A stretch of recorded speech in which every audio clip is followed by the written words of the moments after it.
In die nuus, 4 mense in die Wes-Kaap het dalk die Hantavirus onderlede. Reddingswerkers en helikopters staan vloedslagoffers in die tuinroete by en 'n robot word 'n priester by 'n boeddhiste tempel. Goeiemôre en baie welkom by Nuuspot. Dis Vrydag 8 Mei 2026 en hier volg jou nuusbulletin. Die Nasionale Departement van Gesondheid het bevestig dat 4 mense in die Wes-Kaap moontlik die Hantavirus onderlede het. Kontaknasporing is reeds in die gang terwyl die Wêreldgesondheidsorganisasie benadruk dat die risiko vir die publiek laag is. Die virus het sy oorsprong op die passasiersskip MV Hondius gehad, waar 3 mense reeds aan die Andes-stam van die virus beswyk het. In ander nuus gaan hulpverlening en rampbestuur in die tuinroete voort na onlangse stormweer. Minstens 29 skole in die Eden en Karoo onderwysdistrik bly vandag gesluit weens skade en onbegaanbare paaie. Reddingswerkers het helikopters ontplooi om mense wat deur die vloedwater gestrand is te help.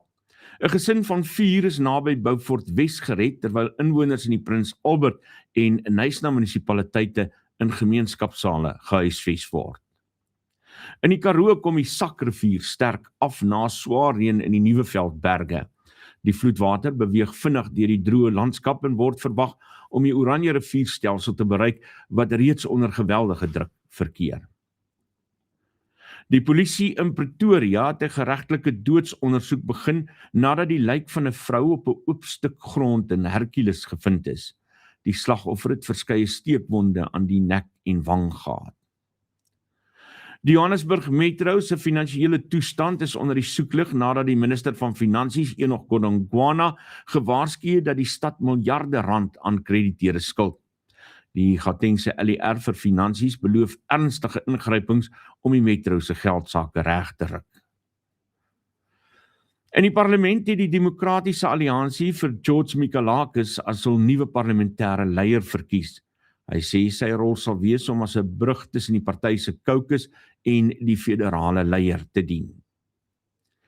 Die minister van internasionale betrekkinge, Ronald Lamola, sê Suid-Afrika was nie vooraf gewaarsku oor Ghana se versoek aan die Afrika-Unie rakende xenofobie nie.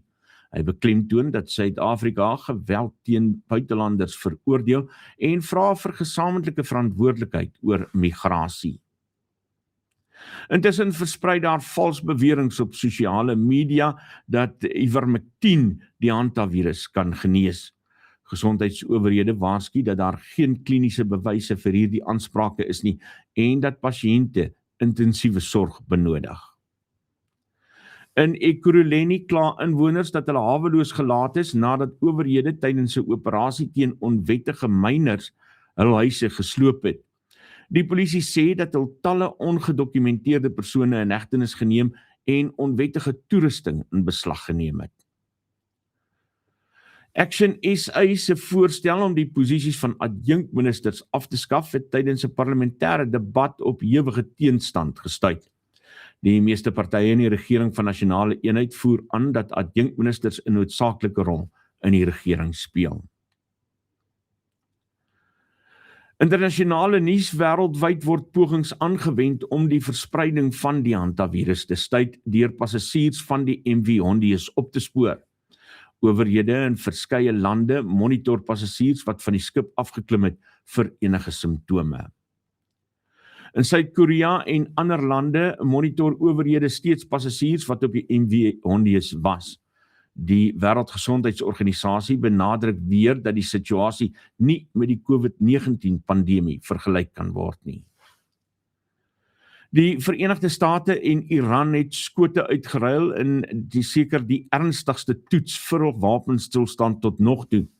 Iran het egter aangedui dat die situasie weer na normaal teruggekeer het, terwyl die Verenigde State sê hulle soek nie 'n toename in die konflik nie. Die Verenigde Arabiese Emirate probeer om olie uit die golf te kry deur tankskepe met afgeskakelde liggingsopspoorders deur die straat van Hormuz te stuur. Dis 'n poging om die Iranse blokkade van die straat te omseil. Amerika dring aan op 'n resolusie by die Verenigde Nasies teen Iran oor die situasie in die straat van Hormuz. Diplomate waarsku egter dat China en Rusland die resolusie waarskynlik sal veto. Pompeo en die Amerikaanse minister van buitelandse sake, Marco Rubio, het hulle tot beter verhouding tussen die Vatikaan en Washington verbind. Die ontmoeting het plaasgevind te midde van spanning oor die paus se standpunte oor die oorlog in Iran en die immigrasiebeleid van Amerika. In 'n ongewone wending het 'n mensagtige robot genaamd Gabby aan 'n boeddhistiese inwydingsseremonie in Seoul deelgeneem.